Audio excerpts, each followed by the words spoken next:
Bemorimiz 17 yosh, kelganda shikoyati burundan qiynalib nafas olishiga va bir necha yillardan beri burun ochuvchi dorilardan foydalanib yurganlar.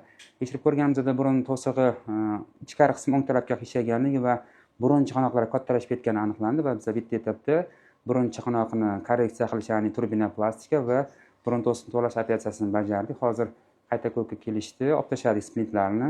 Juda ham zo'r holatda. Nafas ochildimi burun? Olgandan keyin mazaq nafas olasan hozir?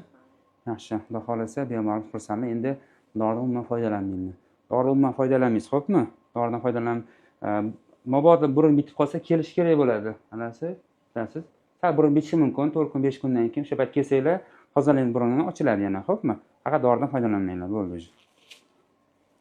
Xudo xolasa hammasi yaxshi. Sizda va yaqinlaringizda burunda shunaqa shikoyat bo'lsa, men bilan quyida raqamga telefon qilib, qabulimizni yozirishingiz mumkin.